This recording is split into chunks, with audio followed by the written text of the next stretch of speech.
Tonight on Stuff We Say, Sara Leen, XSEED, East, RPGs, and the art of video game localization. Welcome everyone back to another episode of the Stuff We Say podcast. After taking kind of a departure last time with my boyfriend and I just talking about Smash Bros, we're back to doing game developer and interviews of those in the game industry. And today we actually have someone who's worked on some of my favorite games, Sara Leen. You've worked at XSEED, you've worked on Freedom Planet, you've had a hand on a lot of the East games, which I'm sure as longtime viewers know are some of my just... I'm a big East nerd.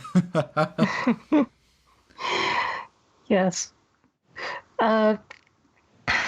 East is I love East. What can I say? It was a pleasure to get to work on those games for so long at XSEED. And no, I think that's really awesome as well, because XSEED is a company that I know a lot of folks, especially those who are familiar with RPGs and whatnot, they hear about and whatnot, but they don't really know about what the actual process of getting those games from Japan to them to play and whatnot is. So, do you want to kind of give everyone kind of a basic overview of what you do or what you do? You're still at XSEED, actually? Yes. Do you want to give people an overview of what you do at XSEED? Okay, sure. At XSEED, my official title is basically localization developer, but what this ends up meaning is when we are translating a title for like PC, we have to do a lot of the programming ourselves sometimes. So I will get the text out of the game. I will make sure that it is in a format that everybody can use. And then once the translated text is done, I will have to get that back into the game. Although, because a lot of the games that I've worked on were older titles or things for different systems, perhaps even, I have to do a lot of extra work to really make sure that they are viable for the PC audience, like making sure they work in widescreen, making sure they have all of the input options that people are expecting. It can be pretty difficult work sometimes, but it's quite rewarding, I think. Absolutely, especially with titles such as Corpse Party and whatnot. Yes. So how exactly did you get started doing this? Well, interestingly enough, I was originally just a fan like anyone else, and in my spare time, I would work on games like these as a hobby. Like, I would do fan translation. So I would be translating these games without any of their source code, anything like that, just reverse engineering them, basically. And so that's basically how I got my start, because that is what got me noticed and got me into the industry. That's really awesome to hear as well. Because there's so many great fan translation projects out there. I know the big one everyone thinks of is Mother 3, but there's also the likes of, say, East 5, Super Nintendo version, whatnot. What were some of the fan translations that you first worked on? Well, I never really released many of my translations, but I got my start when I was just a little kid, basically, and I saw these people working on games like Seiken Densetsu, and I was like, I want to do that. So I started looking at lists of untranslated SNES games and things like that, and just toying around with them for the longest time. So when it comes to the earliest things I was working on, I was probably poking at any random Japanese SNES game I could. But when it comes to work that people would actually know, most people who know of my fan translation work have played Ragnarok Battle Offline, which was one of my earliest releases. I'm not very proud of that one. No? No, it is, it's rough because it's old. And I guess kind of when was that one first released? Well, not the game itself, but your translation of it. I think that would have been about 2004, 2005, maybe. So, goodness, almost 15 years ago. I know, right? Yeah, I know. Like, I don't know. It's been weird. It's like, thinking about how the Dreamcast is turning 20 this year and whatnot, but that's, a discussion for another time. Yeah. So, before XSEED though, I guess you got your start in mobile, yes? No, but it was translation of like Japanese indie games, which is why they called themselves Rockin' Android because it was like they felt it was a fancy name. It has nothing to do with Android OS. But essentially, how I ended up working at Rockin' Android is I had fan translated this Japanese indie game called Suguri, right? And many people will recognize that title's name because she is featured in the game 100% Orange Juice, which is quite popular now. I played that one. It's a good. Yes, it definitely is. So I had fan translated this title, and it turned out that Rockin' Android had the official license to bring it to the US. So they ended up seeing my translation and they were impressed. So they contacted me and made it official. So what's really interesting about translations like this is that, you know, what a lot of people I don't think realize is that it takes more than just being able to have a grasp over both the original language and the language you're translating to, but also kind of a nuance and whatnot. Like, I know a lot of jokes, for example, that make sense in one language might not necessarily make sense in another. What sort of challenges did you kind of notice like that in translations?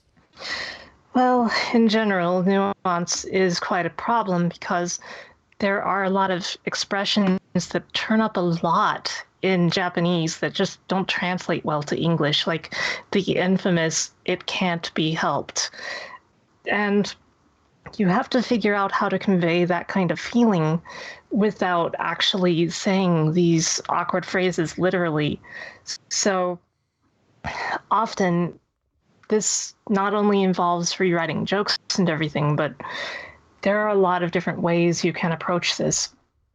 One of the ways I like to approach things is I will pretend that the text was English originally and has been translated to Japanese, and I try to figure out what it might have said in the first place. I think I've heard this called reverse translation. Interesting. So kind of like what would you say is one of the best examples of that reverse translation process? Well, you might see when you're translating a game from Japanese, you might see some examples where a character's personality comes across fairly colorful. Like, they might have a very strong personality, but at the same time, it doesn't really feel the same in English. So you might look at the text and see, okay, this is a very bubbly character. What might she have said? And as a result of that, you would see a line about, I don't know, how happy she is to meet someone, and you would translate it instead as something like, I am absolutely pleased to meet you, instead of just pleasure to see you or similar. Because it's like, hey, maybe it said something like this, you know? It's definitely difficult sometimes to carry over the personalities of characters and get the point across. That was a big struggle for me early on when I was first learning Japanese. And I guess because you're actually trilingual now, yes? Yes, although I haven't used Korean in quite a long time, so it's pretty rusty. How did you go about actually, I guess, deciding to learn multiple languages and whatnot and apply that to gaming?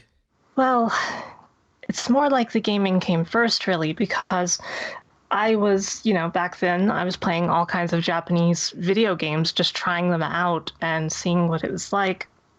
And I ended up finding a lot of series and unique titles that I really enjoyed. So essentially, I just kept playing them. And over time, I realized that I understood more and more of them. And when it comes to Korean, that was because I was such a fan of Ragnarok Online, which is a Korean game. And obviously, a lot of the newest content for that game was released in Korea first. So that was a big drive for me to go that route with Korean as well. Eventually, when I realized that I understood quite a lot of Japanese, I started furthering my studies more properly. And then, so when did you make the jump to XSEED? Um, Essentially, in 2011, like it was near the end of the year. Well, let me go back a bit. In mid 2011, I was talking to a friend of mine, Andrew Dice, who worked for a competing localization outfit, about various things that I had been going through at Rock and Android. And he ended up telling me that he knew the people at XSEED and felt like they had a need for some of my skills on games by Falcon that I had never played at the time. I love them now, but at the time I was like, okay, I've heard of this. And I told him, well, if that's a thing that you think would be good for me, then sure. And so he contacted them, and near the end of the year, XSEED got in contact with me, and it did not take us very long to work out a contract and get things going. Nice, very nice. No, that sounds really awesome. Like, so it was actually a really smooth process. Holy crap! Yes. Like, I don't know. Like, personally, I always like you always look at a company like XSEED or whatnot, and it's almost like, you know, how do you get on the inside? So what were some of the early titles you worked on for XSEED, around probably that 2011 2012 period? Well, the very first title that I worked on was Ys, the Oath in Felghana. And it wasn't long after that I began working on Ys Origin because it was in the exact same engine. So a lot of my work I was able to just plain copy right over. And that was really convenient. And so as a result, Ys ended up being my introduction to XSEED. Were there now? I know because I know they both use the same engine and whatnot, but I guess on a technical level, is there much different at all between East Origin and Falcana? Well, yes and no. See, Oath in Felghana was sort of a transitional game for Falcom. They were still using DirectX 8, and they were making the move to DirectX 9. And they had, of course, also noticed that like monitors and stuff were getting bigger on average. So with Origin, they dropped support for the DirectX 8 engine, and they increased the overall resolution of the game. And while this didn't affect things too much on a coding perspective, I had to watch out for it sometimes. And when I was writing the widescreen code, I had to do things just a little bit differently. And I guess what would you say is the hardest thing about really getting some of these older PC titles to look as best they can on a modern computer? Well, it's a big part of the challenge is that you might want to make the graphics outright HD in this day and age because people look at these pixelated old graphics and they don't always look very good. Sometimes they have that retro feeling, but sometimes they just haven't aged as well when it comes to resolution. So sometimes there can be an issue with getting those graphics into the game because they had always expected it to be this size and now it's that size. So you can end up having to tweak all kinds of numbers along the way. And one of the trickiest things is when I was working on Trails in the Sky, the game has its own memory management system. And I had to modify parts of this sometimes to make more room for HD graphics because there simply wasn't enough assigned room for the new graphics. And were any of these particularly painful to work on? Corpse Party. Corpse Party? Was that one PC 98 originally? The original Corpse Party was originally for PC 98, but they had made a remake called New Chapter, which was for Japanese cell phones.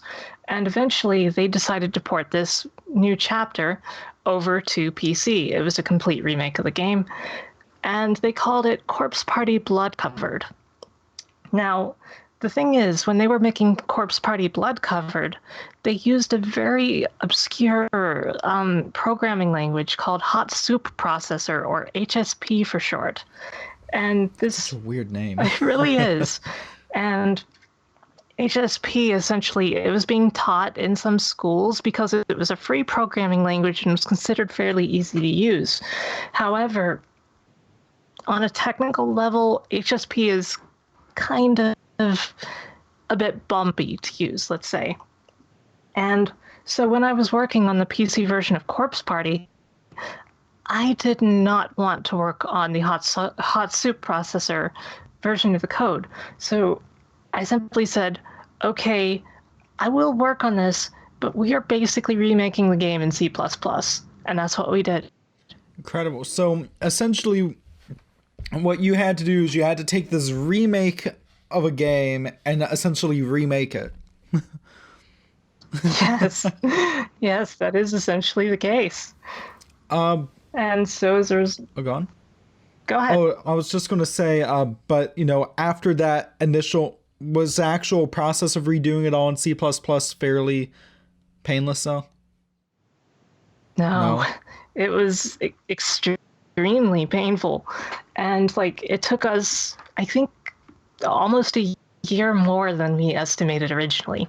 Because, you know, the game's code made sense in HSP, but a lot of these conventions didn't really apply so much when we were trying to make the code more like we would need for the Steam version of the game, for example. And so when the game was being ported between programming languages, a lot of the code was not just translated 1-1, but more remade to achieve the same purpose. That's... Oh gosh, that sounds painful. Yes. Yes. And so all while you're doing this, you also got involved with Freedom Plan as well, though. That's right. So how exactly did that happen? Well, you see, when I was working for Rockin' Android, which overlaps somewhat with my early XSEED years when I was still a contractor,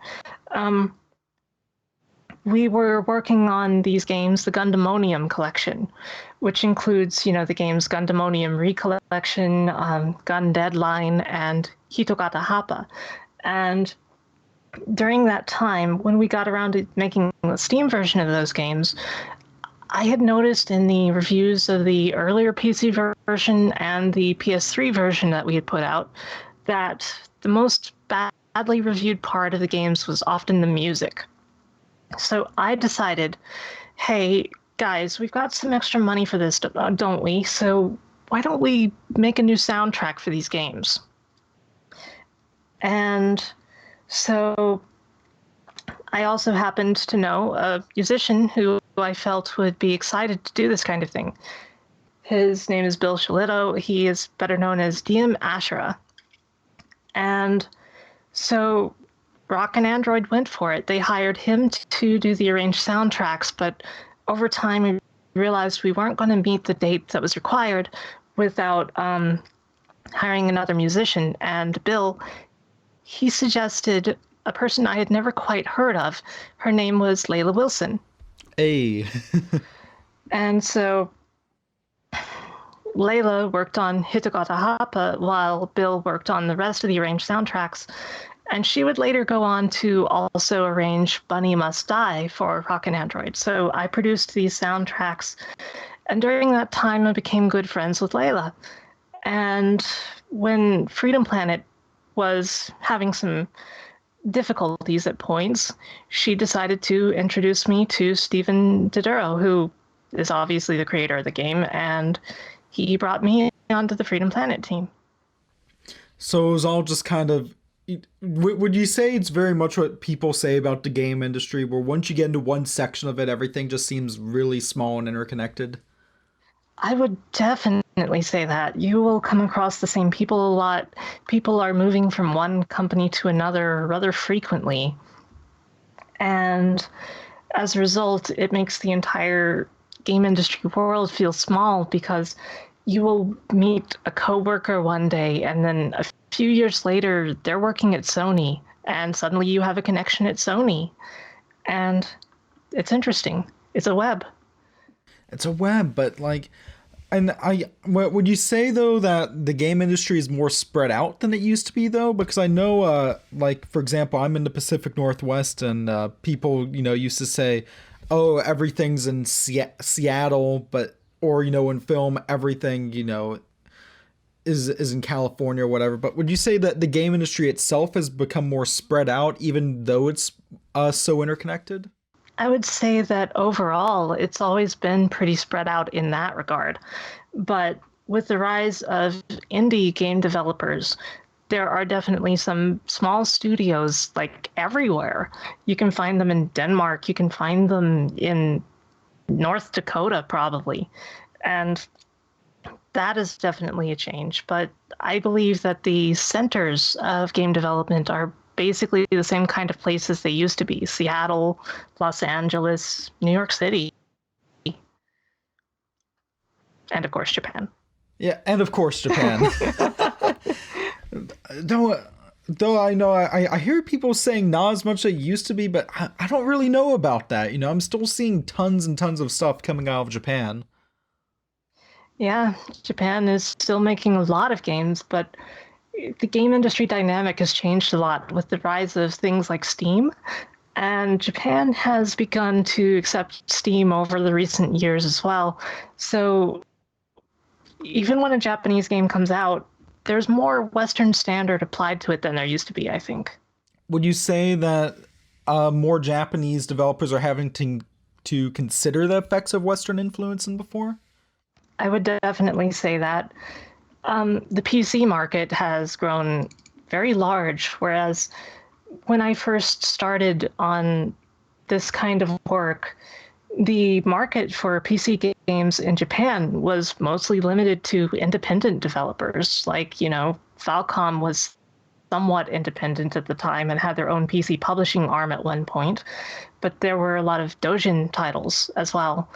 And there weren't really a lot of AAA Japanese titles on PC. That was barely a thing because in Japan, PCs were mostly being used for work purposes and the hardware was not very powerful. So I guess what would you say? So has been the most recent game that you've worked on? And I ask because even though everyone, if they want to, they can look you up and you actually have a credits page on Moby Games along with several other websites, so those actually aren't complete. And then I also know that just for reasons, even the games that you aren't directly involved on XSEED, you're actually credited on. That is correct. But the most recent game I've actually worked on is Corpse Party Sweet Sachiko's Hysteric Birthday Bash, which is a mouthful. Yes, it rolls right off the tongue. That game is a visual novel that is in the Corpse Party universe.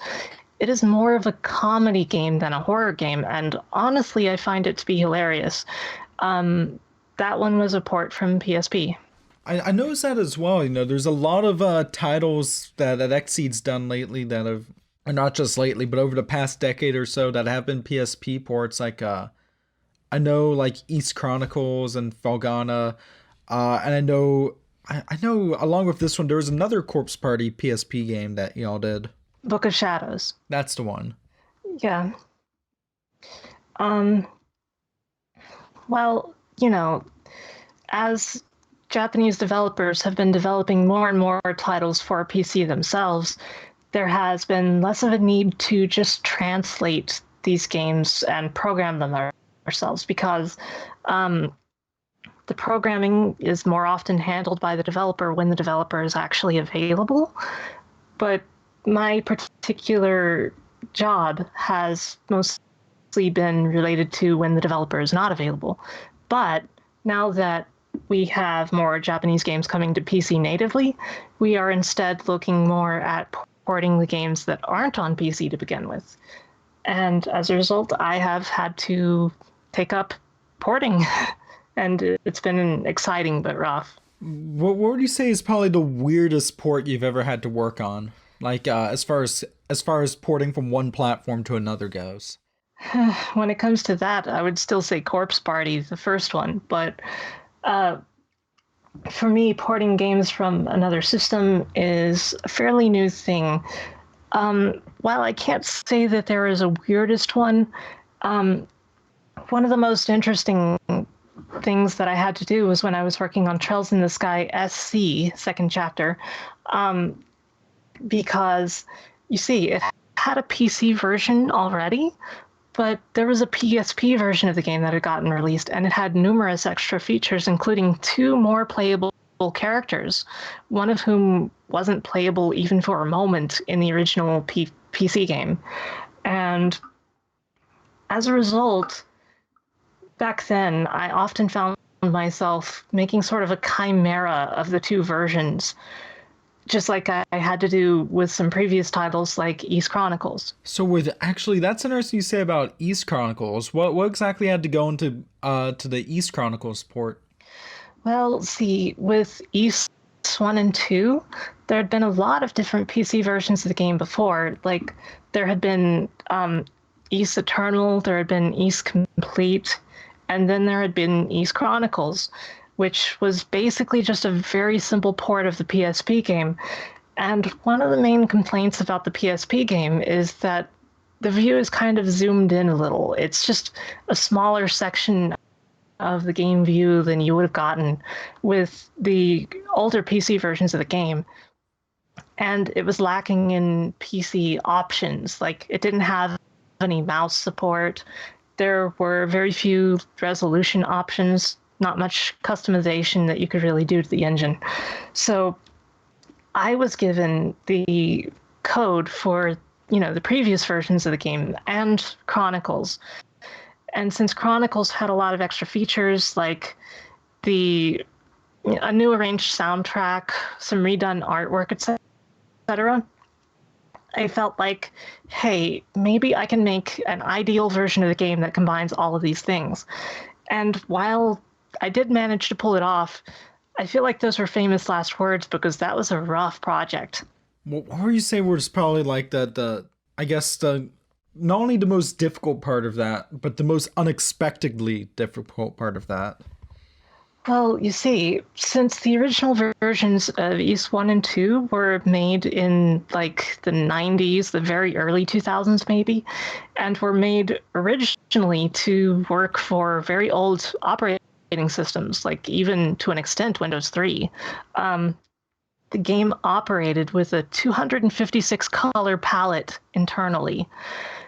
So when I had to make new versions of like the PSP artwork and stuff to fill more of the game area, I had no idea that I was going to be working under strict palette limitations and having to create new palette management just to display these pictures. Like, Falcom's code was extremely solid and extremely well coded for the time, but with modern displays and trying to add new art, it was unexpectedly difficult. You said mentioned that like these are based off ports of the games dating all the way back to the early 90s, even on the PSP. Well, the PSP version was essentially the culmination of all of these versions because there had been Eternal, there had been Complete, and then Chronicles on PSP was based on all of these versions, but had its own changes. It was modified more. So basically, they just kept adding and adding to this engine over many years. But it did come out, and I gotta say, it's a great port of the games. It's really a really great, solid port. Thank you. Yes, but also I'm an East nerd, so you know. Can't blame you. Also talking about East, I know a big one that people were excited about was the Ark of Nepistion coming to PC. How exactly was that porting like? Well, Ark of Nepistim actually uses the same overall engine as Origin and Oath and Felghana, but this was the oldest version of the engine. Like, we had never seen it in this older form, and when working on it, sometimes things just felt a little different, a little off. So I had to adapt to that. And the way it originally came about is, Felghana and Origin, they've both been very popular titles, naturally. And Ark of the Pishtim, it had a PS2 version by Konami that had added several new features, but was somewhat controversial because it also made all of the sprites into 3D models. A small question as well before you go on. Just making sure this is the same version that also I know people were very angry about that PS2 version because it replaced the anime cutscenes with 3D cutscenes. That is absolutely true. Although some people don't realize there is a cheat code in that version of the game that you can use to see the anime cutscenes. But as you were saying, sorry, just wanted to make sure because I have both, but I forgot which one was which. It's been a while. Yeah, it was that version, yes. But we couldn't use anything from the PS2 version. We couldn't use Konami's script. We couldn't bring over Konami's other features. Some people were actually attached to these things. So instead, we had to figure out how we could make our version stand out. So instead, we added a couple of more minor convenience features from Oath and Felghana and Ys Origin, like being able to warp to other destinations you can choose from a map with an item, whereas the game originally contained a ton of backtracking. Oh, absolutely. Which, as I said, it's a small quality of life change, but it saves so much time. Yes. And I'm so happy that when I get to work on these games like this, I can also help them shine a little bit more within the developer's original intentions or the way they would handle things now. For sure. So essentially, not only bring them to a new platform, but make them still be able to hold their own a bit more in the modern world and get rid of some of that. I guess the best term for it is retro jank. I suppose, yes. Like, I think that these titles still had amazing charm without the updates and everything, but if you want to reach gamers, you need to remember that stuff like widescreen and HD, they're just important now. Mm-hmm. That they aren't so much things that are options anymore as they're just the standard. Exactly. And as a result, you have to remember that these games will be held to that standard and not the standard of their time. So what would you say is the oldest game you've had to work on ports on? Ys 1 and 2, I guess, not counting in that, because I guess technically the first versions of those games ever was that 80, 85, 86, something like that? Yeah, pretty darn old. But when it comes to that, we at XSEED worked on these Y titles, and originally I was slated to work on Zwei 1, but that game was coded in like DirectX 4 or 5, and it was so old that I ended up going, okay, I will work on the other Zwei, you find somebody to work on this one, we'll get them both out. It was just that painful to work on? Yes, it looked like it was going to take me a lot of time and a lot of effort, and I figured that, we'd be able to get more done if I just passed on a title for once. It's fair. Is that the only title you've had to pass on, or I'm guessing there have been Um, others as well since? I was originally going to work on the PC version of E7, but I had to pass on that for time because I had too many projects already. That's completely fair. Yeah. And then I'm not sure if this is all right to ask, but what I find interesting is XSEED was in charge of the E series for so long because I know pretty much the with the everything past that initial Konami Oath and Fogana localization, which I know is very controversial. XSEED handled pretty much everything, ranging from I guess Fogana all the way up to E7, and then NIS did 8. What was there any reason for why there is that shift in localization company? I can't really talk about that, but I will say that all of us at XSEED at the time were really devastated by not getting EASE 8. Many of us really love EASE and were heavily emotionally invested in what happened. Absolutely. So moving on, how many projects were when you took on Freedom Planet? You said there was already some overlap going on between Rock and Android and between XSEED. So at that time, how many different projects were you probably working on at once? Hmm. When I first joined XSEED and I was working on Oath and Felghana and Origin, that would be the perhaps worst point because I think I was working on about 3 or 4 projects for Rock and Android at the same time, as well as 2 projects with XSEED. And as time went along, the projects for Rock and Android kind of reduced until I finally parted ways with them. So with Freedom Planet, not only were you doing programming work, but apparently you were also doing their PR as well. So what was that kind of like?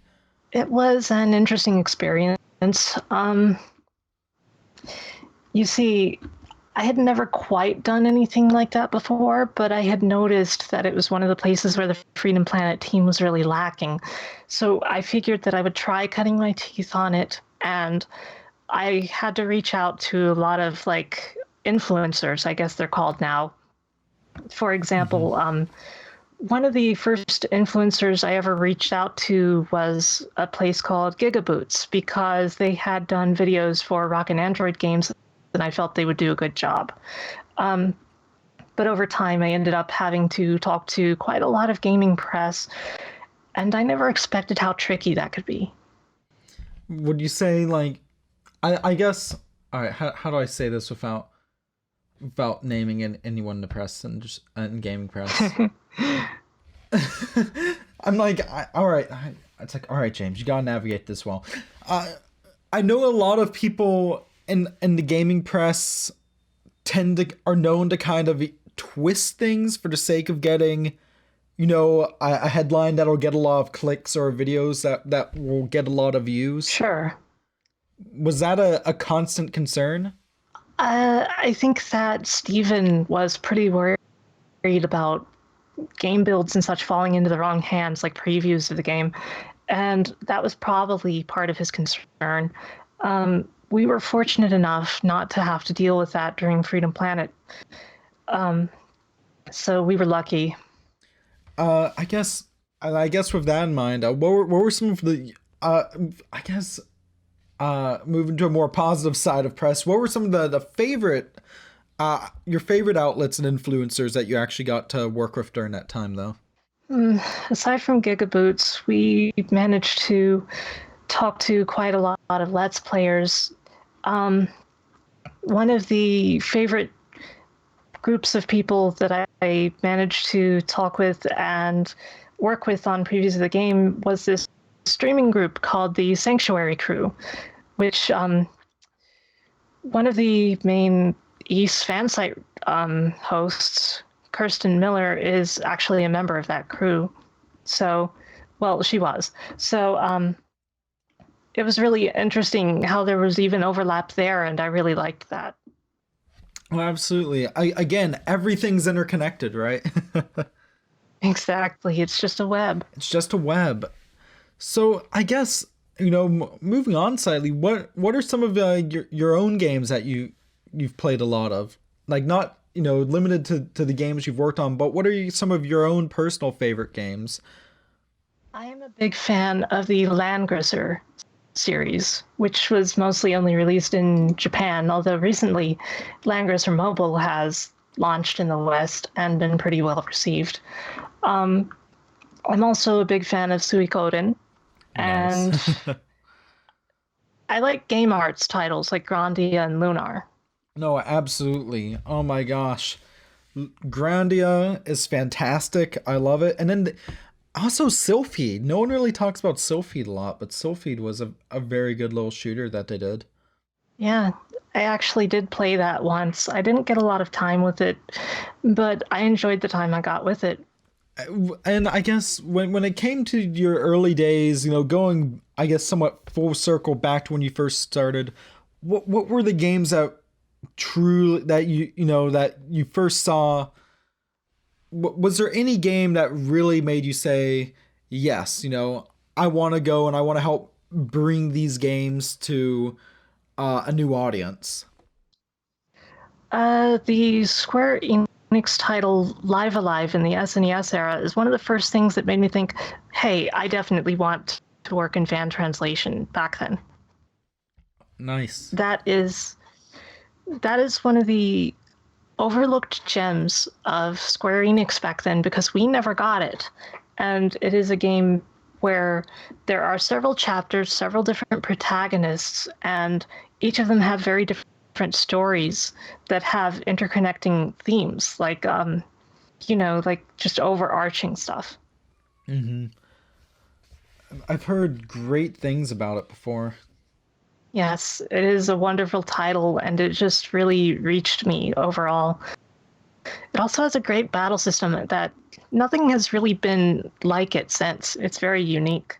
And I guess for those, uh, I I guess for those at home, do you want to kind of give just a little overview of that? Well, the battle system of Live Alive has basically a grid of cells that every character moves around on. And enemies might be small, they might take up just one cell, or they might be enormous 3x3, 4x4 bosses.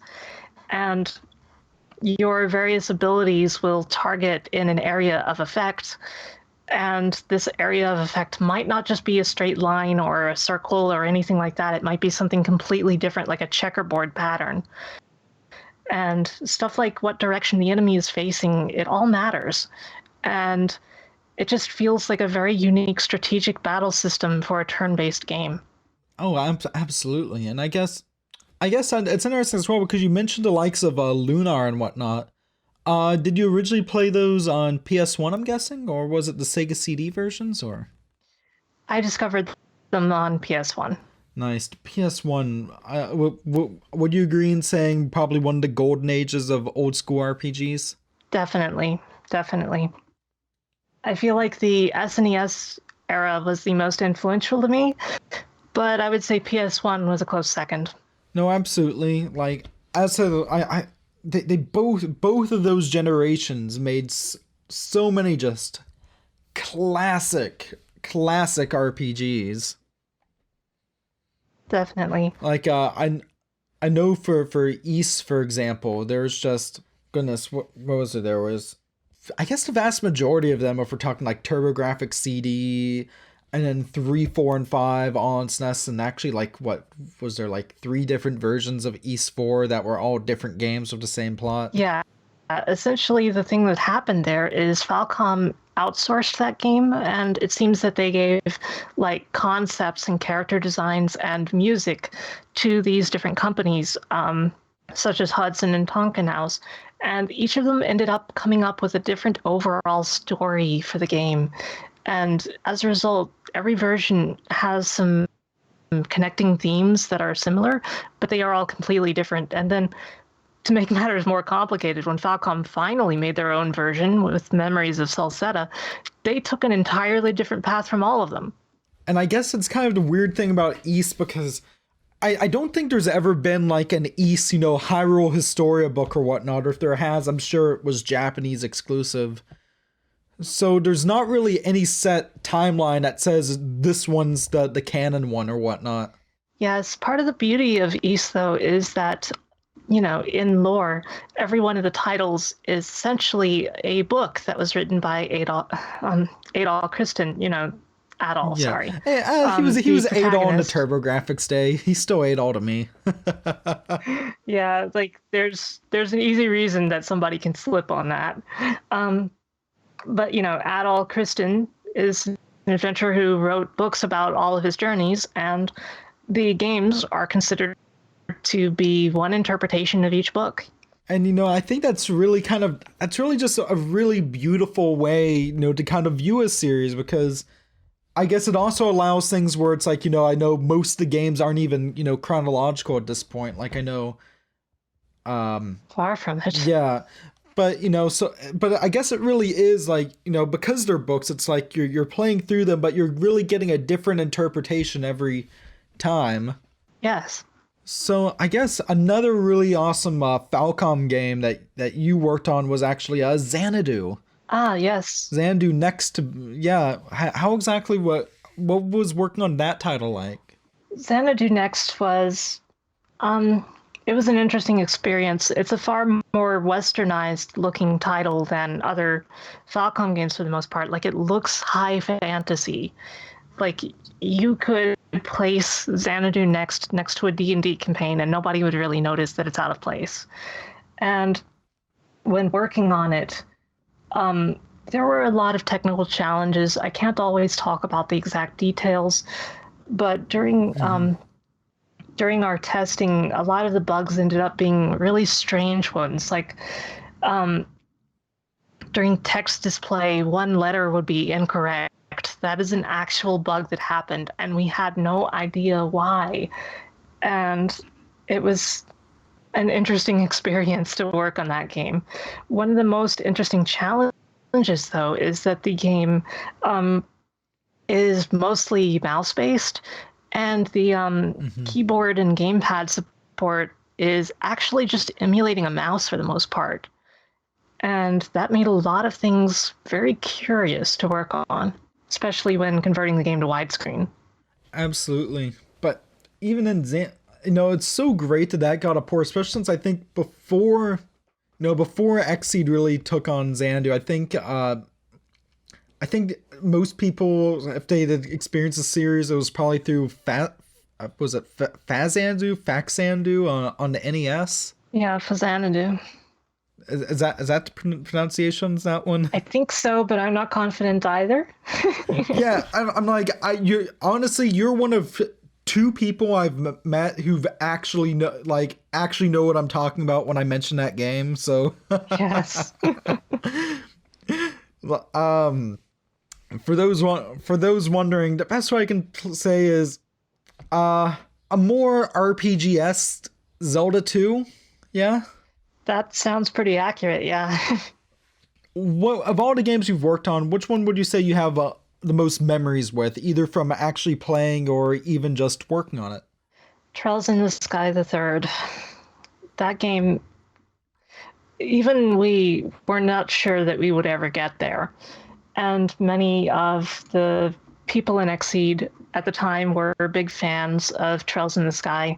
And as you know, probably, these games were enormous, and it was hard for any of them to get translations. Like, the fact they came out at all is kind of a miracle.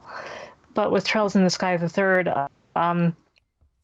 we had already learned the news about like EC8 and everything, and we still put our heart and souls into that title, me and my coworker Brittany. And it ended up being a very personal project for us that we both were constantly working on very closely. Absolutely. I'm guessing of the titles you haven't worked on from XSEED, are there any that you later went on and played and you were kind of like, oh, I wish I'd worked on that or whatnot? Retro Game Challenge. On DS? Yes. Oh, I hate to use a term. That's a hidden gem. It definitely is. And as people may know, it is based on the Japanese TV series Game Center CX. And I love that series. And I guess, do you want to give kind of a small overview of what Retro Game Challenge is in itself? I said Game Center is so good. It's so good. Yeah. But Essentially, do you want to give a small overview? Essentially, that particular title, you are a kid who has been tasked with playing various retro games that never actually existed but were created for the sake of the game. And you are given various tasks that you have to perform during each game, which will eventually culminate in clearing them. And these games range from old arcade style games to, like, somewhat later generation games. And they are all just very charming titles. No, absolutely. Like, if anyone, oh gosh, I know I'm going to piss people off who are listening or whatnot, because you'll be like, those YouTubers driving up the price on video games. But seriously, if anyone watching or listening right now has not played Retro Game Challenge, really any of the games we've talked about today, Ys, Xanadu, Corpse Party, like, they're all just great games. Freedom Planet, and I'm not just saying that because I did a documentary on Freedom Planet. Like, these are all just great titles that everyone should play. I absolutely agree, and I feel blessed to have worked on all these games. So here's one that I noticed that you did for that you did what I think was a kind of a really interesting Steam title that I also doesn't get a ton of talk about it. The Tyranno Builder Visual Novel Studio.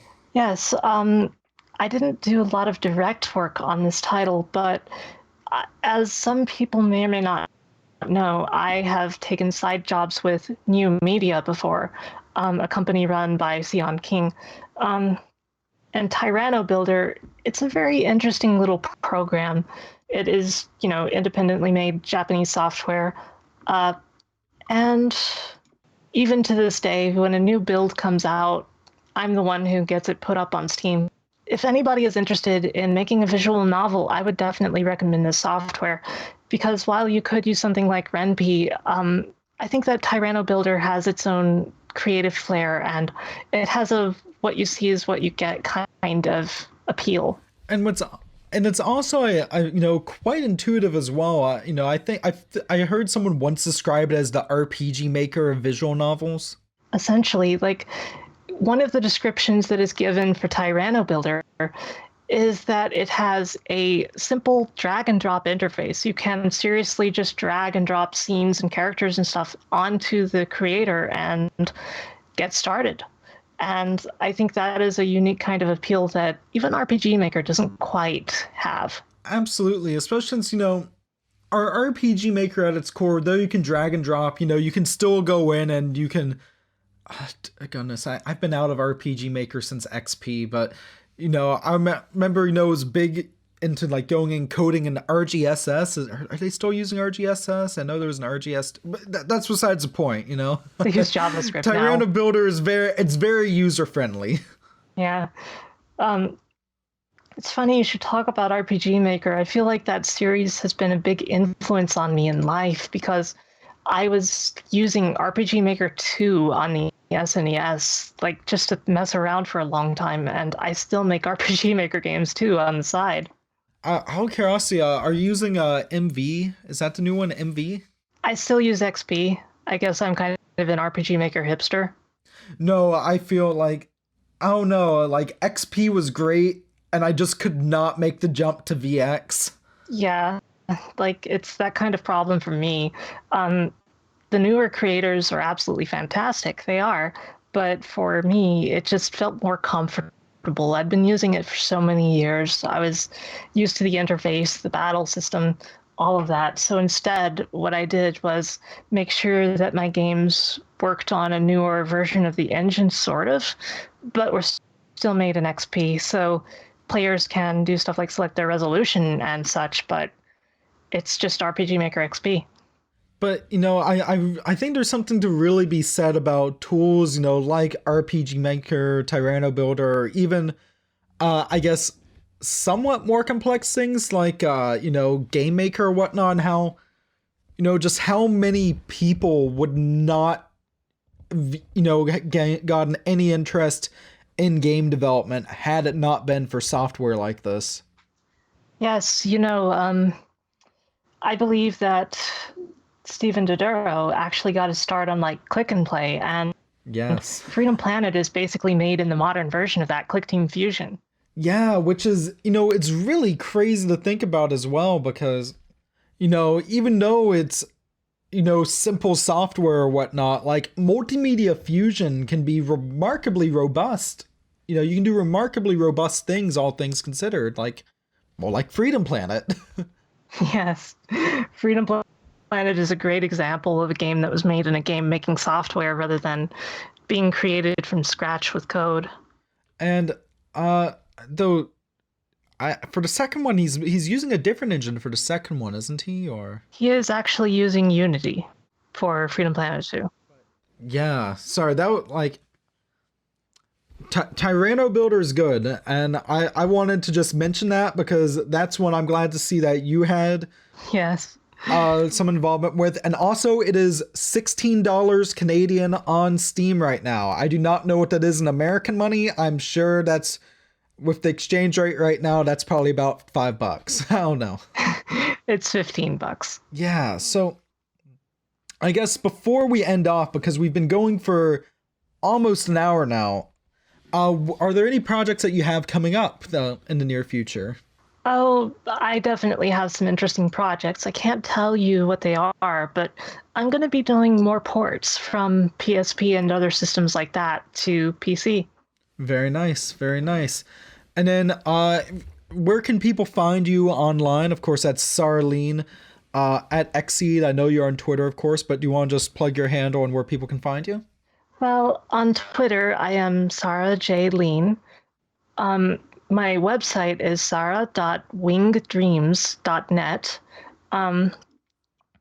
And I also have a Twitch, which is a little different. It's twitch.tv/SARALENE. You see, Sara Leen, which is based on a character name I had back in the EverQuest days, and I use it as an online handle sometimes. I mean, that's how most online handles start, right? Yes. You like they come from the most unexpected places, but they stick, right? Yeah. Like I just took my name and mixed it up a little into a single name, and I had a new handle. I mean, makes sense. I mean, I have a buddy who at one point when we were first coming up with online names, we just wrote we literally came up with cool words, literally cut them out on paper and threw them into a hat because we thought that was it was very weird. But that was like 2011. We don't use any of those names anymore, but that's besides the point. You want to share some of them? No. they were cringy Xbox Live trash. Yes, okay. So it's XX Goku Saiyan XX. Got it. Yeah. A little less PG, but because of course you have like teenagers or what, preteens and teenagers, like I gotta really have something edgy on there for when I'm playing Uno on Xbox Live. Oh my god. Yeah, it's like this name will totally make me seem older and cooler. Yeah, and then of course, one of you gets a mic and people are like, what the hell do these kids think they're doing? Yeah. I got a little bit of that back in the day when I was playing Half-Life 1. Oh my gosh. I guess that's a question I should have asked. What were some of the defining PC games for you? Retro PC games? That is definitely a very interesting question. I spent so much of my life on PC that I could pretty much name a million different things if I wanted to, but I would have to say Ultima Online. Yeah. So I just really love Richard Garriott, but go on. um, yeah, like on PC, I was playing a lot of simulator games, so like, Maxis, that kind of thing. Like, um, I I really loved Sim Tower. Another really great one. And an overlooked game that I played a lot on PC that I don't think many people know is Ultimate Domain, also known as Genesia, which there's a modern version on PC called something like Genesia Legacy. What was that one kind of like? Well, it was a sim game, but it had a tile-based interface.